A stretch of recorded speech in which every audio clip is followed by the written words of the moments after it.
taken. But the only way we're going to take them is by studying them. Know what they know. Do what they do. Watch them, watch them, watch them. Take every one of their good ideas and make it one of our good ideas. Microsoft came down and essentially said to Netscape, hey, you know, we can be friends or we can be enemies. And if we're going to be friends, that's great. You'll get all the advantages of working with Microsoft in a million ways, and you'll be on the home screen of a lot of computers. Or we can compete. And if we're going to compete, we're going to basically do whatever's required to kill you. Some people believe that you have an infinite appetite for power, that you are the embodiment of a button that was around during the 1980s that said, I want it all. And you want to eat up your competitors. Is that unfair? It doesn't ring any bells with me. The first day back. What do President Clinton, conservative radio personality Rush Limbaugh, and rock star Billy Idol have in common? They've all got electronic mail addresses on computer systems linked to the internet. Who are these other people that are on it? Other people just like you who But bought a how'd they computer. get on it? Who regulates this internet and who decides who gets on this highway and who doesn't? Well, the services we're talking about today are commercial services, so you spend money to get on there. So there's no real regulation per se. You use your phone line and your computer and you get online. CompuServe was for the tech-savvy people, Prodigy was for shopping, and AOL was the first one that had a vision to get everyone connected.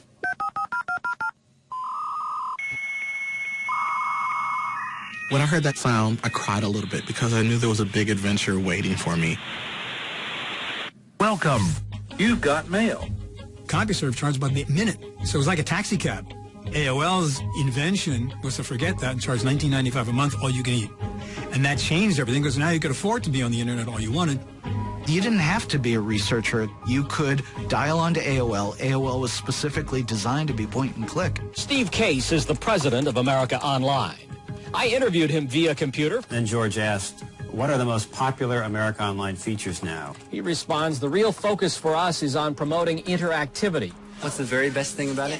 I think be able to communicate with just about anyone, anywhere. One of the things that AOL realizes is that America Online can't be all 200 plus million people at once. You need little neighborhoods. And so chat rooms become internet neighborhoods where people who share interests create their own little space. You can either click on the chat button up here or go to the people connection. That's what America Online calls it. And when you get here, click on list rooms. You'll find different categories of rooms. When I was a kid, I didn't know any other black gay people. And the only people I knew were the folks that I met on America Online. I didn't come out to my mother till much later, but I was out on the internet. In many respects, AOL was, one of the first social media companies. Computer communication is not like human communication. There's no facial expression to help you know which way something ambiguous is meant. So the isolated communicators of cyberspace have come up with little signs made out of punctuation marks. They're called emoticons. You were using text to have a conversation that felt like a face-to-face communication. You could see the start of this new online culture. It's a technological revolution that's changing the way we do everything, from making friends to falling in love. He was nice, and he never gave me any of the come-on lines. It was always friendly. And Now, wait. You're telling me that guys use pickup lines on a computer? Mm-hmm. As the internet grows, I'm finding information. I also want to find love. I just happened to stumble on Michael's address. I picked him out of the blue. I read his profile, and I was completely floored. Many of the businesses of the internet work on connecting, for the first time, total strangers who have very narrow interests in common. AOL was what was called a walled garden. Picture this, you're paying a monthly fee for something with a limited number of things to do. But no matter how many things they put inside their garden, it could never come close to the hundreds of millions of things that would pop up on the open internet. The thing about the World Wide Web is that it has no central organizing body. It's chaotic. If you are running a website, how is anyone going to find you? Stanford grad students Jerry Yang and David Philo like spending hour after hour discovering interesting places on the internet, and that is how they stumbled onto a fortune. Their $1 million idea is called Yahoo. Yahoo came in at just the perfect time. They literally made a list. It was just simply a listing. It was Jerry and David's web listing. and they named it Yahoo after rednecks, Yahoos. Yahoo was an exercise in organizing the internet. It quickly became the leading way to find things. And it was a directory-based system. It wasn't a search-based system. The idea was to curate the whole web. Wall Street now values Yahoo at around $700 million, even though the company is barely profitable. With the success of Netscape and the growth of these digital upstarts, Yahoo, there was this energy that was not all in Seattle. It's not really Silicon Valley versus what's going on up at Redmond, Washington. It's more mankind versus Microsoft. So Silicon Valley is just one outpost against the evil empire to the north. This is Silicon Valley, the heart and soul of the nation's computer business. Here, Microsoft is respected and feared as a powerful giant whose every footstep sends shivers through the entire industry. There's this emerging war, basically, between the Silicon Valley culture built up around the web and the Microsoft culture up in Redmond. And it's not just a cultural clash, but an economic clash, a technological clash, a clash for power. Bill Gates had to turn Microsoft like a supertanker around to have it address the internet. And the way they did that was by coming up with Internet Explorer, which they presented as the world's best browser. It wasn't. You know, Microsoft stuff never is the best. But it was well marketed and it was pushed and they had a lot of money behind it. Here came Microsoft with its own version of a web browser built into Windows 95. Their intention was to kill Netscape as the browser and make Internet Explorer its replacement.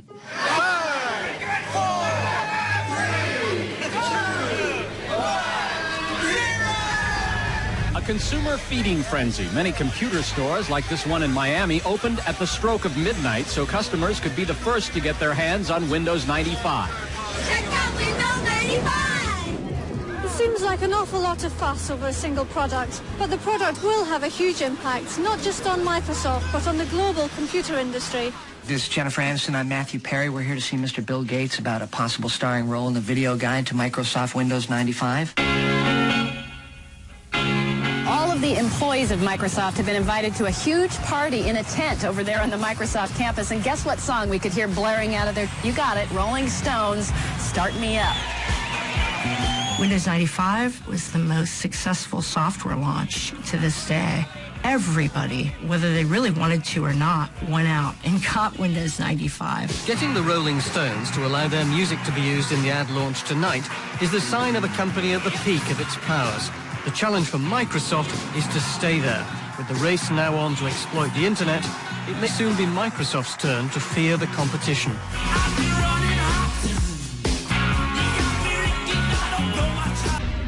Apple Computer, a pioneer in the personal computers and software business, has fallen on hard times. After reporting a big quarterly loss, it decided to lay off 1,300 workers. How do you feel about what's happened to Apple?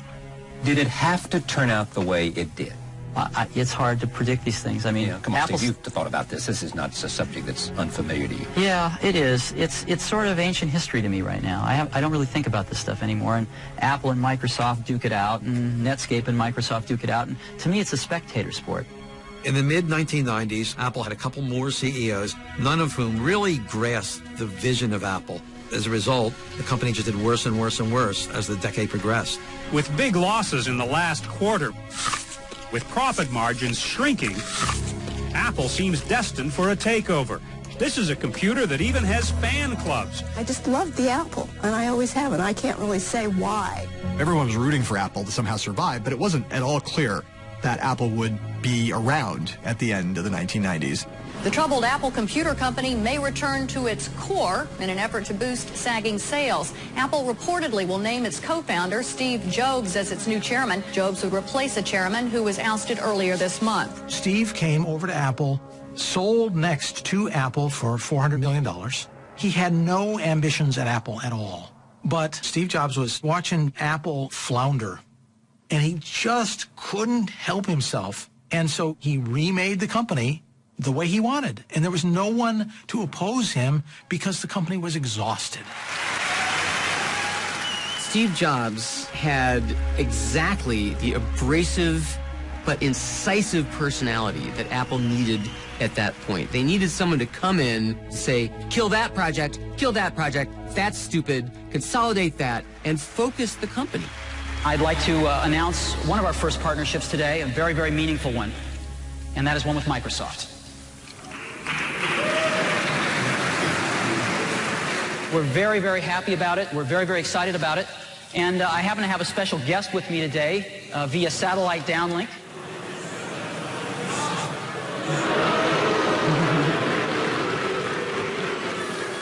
I don't think Steve Jobs has ever experienced, before or after that, just people going, boo, no. Microsoft represented everything that these hardcore Apple fans hated. If we want to move forward and see Apple healthy and prospering again, we have to let go of a few things here. We have to let go of this notion that for Apple to win, Microsoft has to lose. Okay?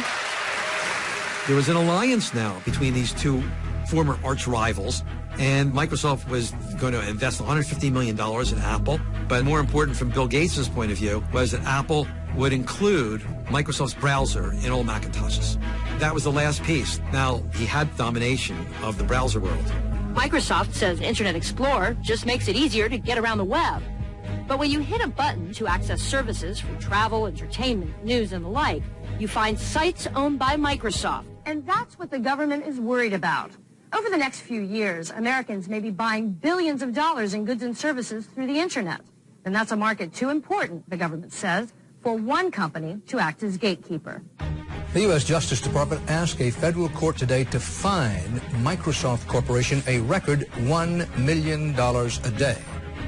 The complaint against Microsoft came from executives at Netscape, a fast-growing software company that struck gold with its web browser, but Microsoft began giving away its own browser and required computer manufacturers to offer it with Windows. What they're able to do is they're able to illegally, we believe, use that monopoly power to block competition. They're able to pay people to not use our software, and they're able to do other things that monopolists are legally not allowed to do. A lot of people were saying the antitrust laws are outmoded. Technology will enforce competition on its own.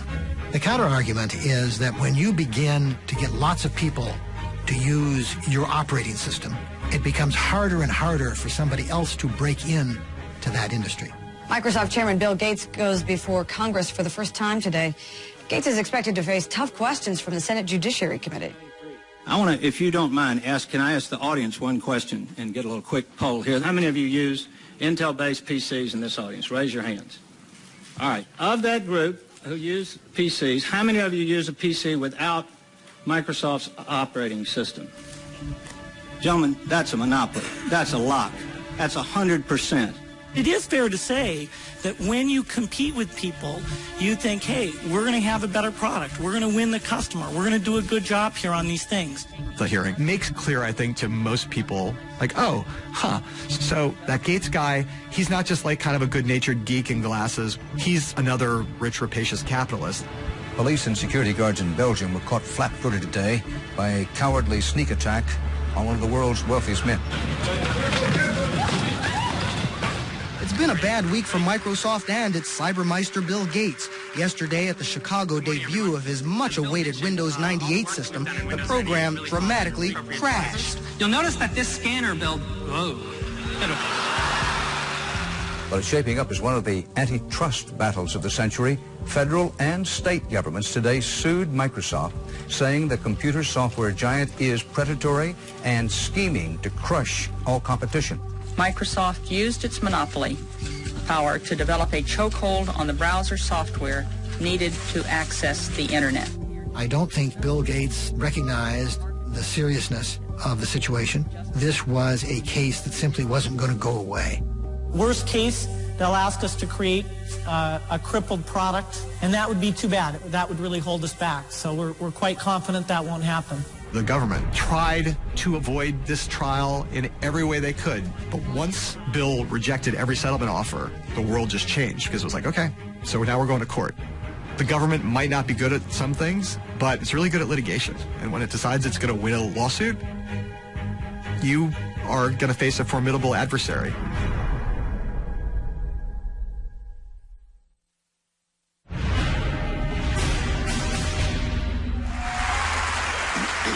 It's been 10 months since a new management team took over at Apple. And because of their hard work, I'm really pleased to report to you today that Apple's back on track. And Today, I'm incredibly pleased to introduce iMac, our consumer product. This is iMac.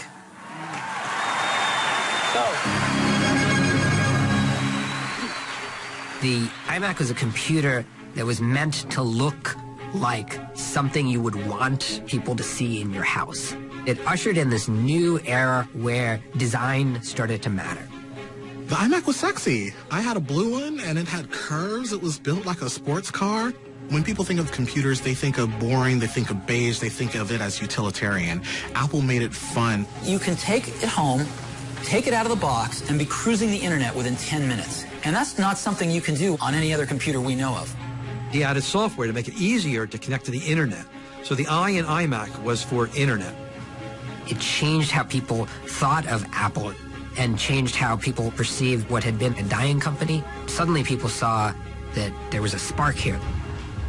In the world of computers, it's kill or be killed, and the original WizKid was thought to be dying an early death. But guess what? Mac is back. A year ago, nobody would have predicted this. Steve Jobs, the head man at Apple Computer, hailed as the visionary hero who brought the company back from the verge of extinction. In 4.5 months, iMac has become the #1 selling computer in America. Bill Gates ultimately represents the computer genius as entrepreneur. Steve Jobs represents the entrepreneur as artist. You know, you can say what you want about Steve Jobs, but he knew how to make people believe. In federal court in Washington, D.C. today, a case of legal hardball and computer software. The U.S. government set out to prove that computer industry giant Microsoft tried to bully the competition illegally into submission or out of business. As Microsoft and Justice Department lawyers came to do battle at the federal courthouse, a Bill Gates impersonator showed up, adding a surreal touch. Inside the courtroom, the real Bill Gates, on videotape, under oath, in a deposition taken in August. The thing about a deposition is that the only thing that the witness can really do is to sit there and tell the truth simply and directly. The first 2 hours of the deposition was quite unexpected. From the stuff you've given me here. Just read. I'm asking for your present recollection if you have one. I can read the document myself. I don't know what you mean by present recollection. What do you mean by internet software? The full breadth of your question? This person who I know is brilliant and articulate and passionate is withdrawn, playing word games, being evasive, doing everything that makes him look like he is not confident in his position. You recognize that this is a document produced from Microsoft's files, do you not, sir? No. You don't? Well, how would I know that? David Boies, the famous litigator, he has a photographic memory.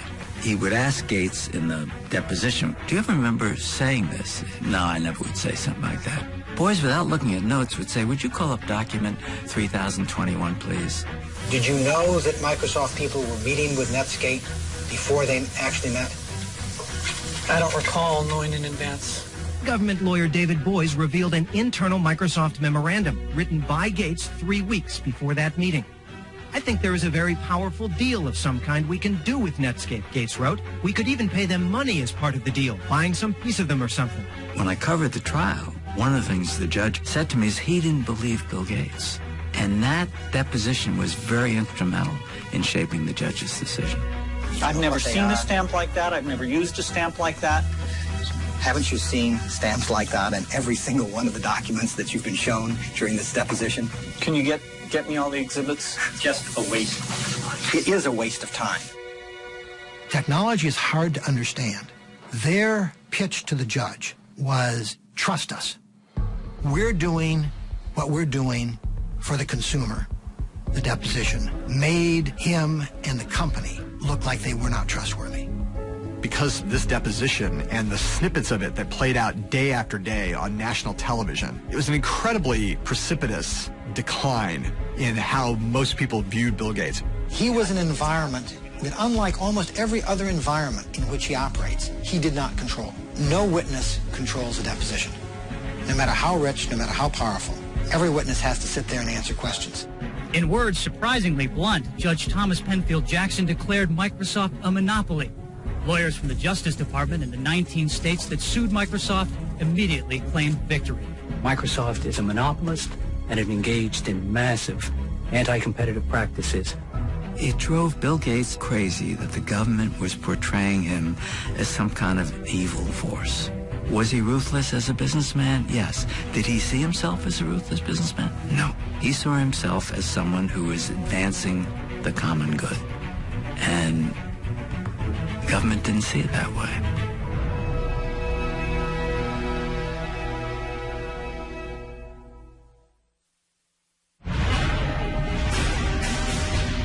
There is a lot of chat about technology in business. You'd expect that. But some of the conversation might surprise you. It is not just tech talk. They are talking about sex. Are you an adult? What she does is she loads pictures, mostly X-rated pictures, into her computer, and then customers anywhere in the world can call up Laura's Lair and see on their home computer this list. 15,000 descriptions of photos in language that's not always suitable for TV. Pornography is always the first to make money on any new technology, and not just technology since computers. I mean, since the beginning. Now, Laura's customers pay to transfer these photos from her computer through the phone lines to their computer. Okay, here it comes. Okay, how do I know? Oh. Okay, so they don't have clothes on. You didn't tell me that. Judy, I stopped sweating. The adult industry was very interested in figuring out how to make credit cards work. That had benefits for online commerce. It boosted consumer acceptance of online credit card use. Our little shopping carts that we now use are invented by pornographers. What was unknown was whether or not somebody could set up a website and actually make money. And the proof of concept of that was pornography. For the most part, entrepreneurs have not figured out a way to make profit on the internet. That is, until eBay came along. Pierre Omidyar started the auction site as a hobby. 3 years later, it has a market value of close to $6 billion and is a superstar on Wall Street. eBay makes its money by charging to list an item, then takes a small percentage of the final selling price if it sells. If you've got an item you want to sell, like a 1967 Green Hornet lunch pail, for example, you write up a brief description, add a digital photo, and decide on an opening bid. eBay really changed everything, and not because what they were offering was so incredible and revolutionary.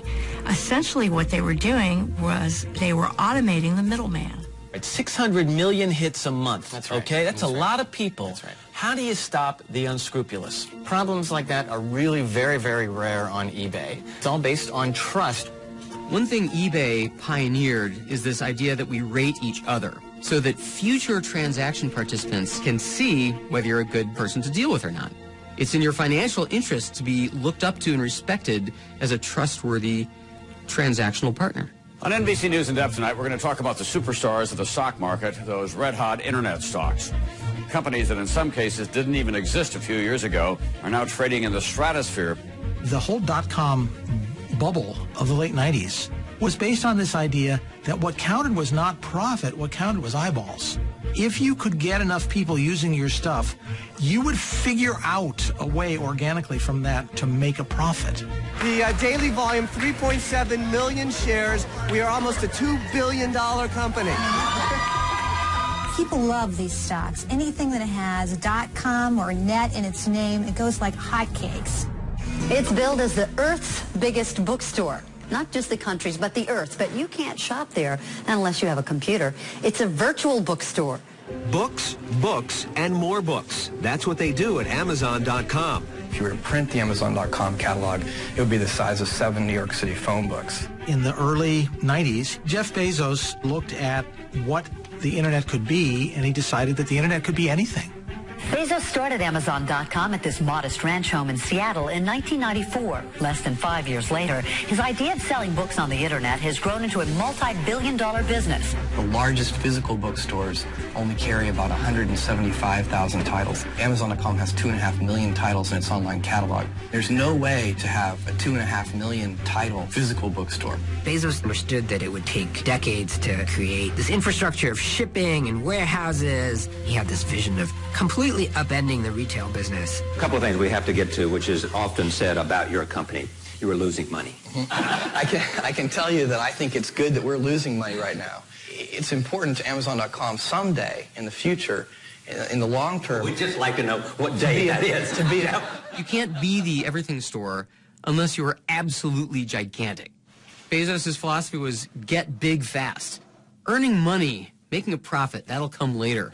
For now, let's become the 800-pound gorilla. This year, I think more and more people are going to do more and more of their shopping online. It's so much more convenient because you have almost unlimited selection. The convenience is going to make this the year that shopping really comes of age on the internet. This was a time that allowed you to make choices as a consumer without gatekeepers choosing things for you. You could decide, I want that, and you'd get it. If you don't live in a big city, you can still get big city stuff. The worldwide computer network called the Internet has inspired more movies than any big deal technological fad since, the CD radio boom of the 1970s. The Internet itself, however, is definitely exploding. It hit, and within like 2 years, it's become so powerful. We're sitting on the most perfect beach in the world, and all we can think about is where can I hook up my modem? In 1999, we are culturally, socially, financially quite dependent on the internet. In Washington today, a special Senate committee is preparing to release a fairly alarming report on the Y2K Millennium Computer problem. They call it one of the most serious and potentially devastating events the nation has ever encountered. The brains of most computers, the chips that do the thinking, have tiny built-in clocks. And many register the year with only the last 2 digits, assuming the first 2 are always 19. The problem was not that the computer would think that it's 1900. The problem was it wouldn't know what to do. It would just break down and go, can't process this. It could trigger widespread computer failures, blackouts, and breakdowns of everything from home appliances to the global financial system. If we left things as they are right now, the military would effectively shut down. The Pentagon will spend at least $4 billion to defuse the Millennium Bomb, and Pentagon officials are confident they'll do it. But critics claim they started too late, and those thousands of fixes won't be done in time. Many states have not yet updated their computers that run programs such as Medicaid and food stamps, benefits that millions of families rely on. On New Year's Eve, 1999, I was prepared for the world to shut down. For a growing number of people, the year 2000 is not a milestone as much as it is a sign of some sort of impending chaos. At home, I got lots of water, generator, flashlights, batteries, canned food. So what do you think's going to happen? I think there's going to be riots. Get ready, warn the books. Computer failures will shut down electric utilities. Prison gates will swing open at midnight. Terrorist attacks will occur in larger cities. And wild dog packs will roam the streets. And many of these books recommend stockpiling weapons as a precaution. I just wanted to be prepared in case anything happens for Y2K. Now, if you are just joining us, good morning. And let us assure you all is well. Apocalypse is not now. The sky is not falling. The dreaded millennium bug bugged out. For the most part, life went on as normal. The sun came up, people watched morning television and ate their Wheaties. We have spent in this country $100 billion correcting Y2K. Commerce Secretary Bill Daley says it amounts to $65 per taxpayer. Part of the reason why disasters didn't occur on Y2K was because the government and corporations realized the problem and spent months in intensive preparation for that moment. It was a big deal, a lot of energy spent, a lot of fear, big nothing. Well, good afternoon. Microsoft was founded 25 years ago, and I've had the same job as CEO during that entire 25-year period. Today, Steve is going to step up to a new role, and he will be CEO of Microsoft. By the time this trial was over, Microsoft wound up settling, but Microsoft was really, really chastened in the end by that long, grueling case. Does the government's case against Microsoft have anything to do with this change in leadership? No, absolutely not. If anything, this change underscores what a dynamic, competitive business we have, but it's not at all related. Bill Gates had been very successful. He had an enormous amount of money. He may very well have thought that, given what he had already accomplished, the highest and best use of his remaining years was to spend that money helping humanity. It was just a few months back. If your company ended in .com, it was a good thing. But at the end of this brutal week on Wall Street, a lot of analysts think the internet bubble is ready to burst. And by this time next year, a huge number of those .coms might be .gone. A year ago, investors were so eager to buy into the internet, they were happily ignoring traditional measures of success, sales, profits, and growth. But reality has now set in. These upstarts didn't have any income. They're saying, we are worth billions of dollars. Where's your revenue? They didn't have any. When the venture capitalists stopped putting money in, you could time the bubble. You could say, if we all believe this fantasy, it works. If some of us stop believing, it's a prelude to its failure. Most .com retail companies will be out of business by next year, eliminating 25,000 out of 30,000 internet companies. What sort of message do you have for all of us as we look at what's happening to the .com businesses and the stock market? Don't invest in .coms. The internet opened up a lot of things for people. They made things easier for people, and that didn't change. Bubble or no bubble.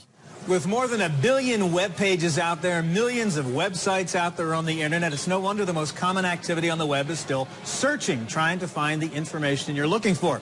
There really hadn't been very much new in the search engine field for years until something called Google came along. A traditional search engine will take your search terms and say, oh, what pages have those search terms on them? Maybe, how many times they occurred. Google goes way beyond that. Google will say, what do other web pages say about this page?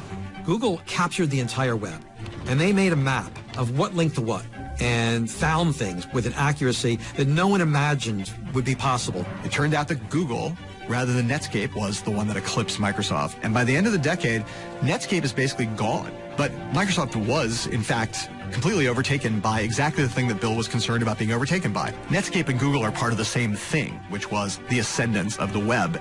The rate of change in our lives has grown faster and faster. The zeros and ones of computer language are literally transforming every part of our lives. And you have the little ones running around to be able to go to my computer and grocery shop. It's incredible to be able to do that. What I found was another world, a world of caring, concerned people. Once you become familiar with it, it becomes a friend, companion. You have a sense of possibility that geography used to deny you. Without moving yourself, the world would come to you. Any student could instantly call up the text or pictures from any book in the Smithsonian or tap into a supercomputer from NASA. A specialist at a huge city hospital could help diagnose patients at small rural clinics anywhere. The web is incredibly exciting because it is the fulfillment of a lot of our dreams that the computer would ultimately not be primarily a device for computation, but metamorphosize into a device for communication. It is the equivalent to the Industrial Revolution. It is the equivalent of electricity. The changes are just so profound. When we look back 100 years from now, this is the point where we're going to say this is where everything changed. I wasn't prepared to translate that as I was doing that little tease. Oh, that's that little right. mark with the A and then the ring around it. At? See, that's what I said. Mm-hmm. Katie said she thought it was about. Yeah. Oh. But I'd never heard it. Around. I'd never heard it about. said. I'd always seen the mark, but never heard it said. And then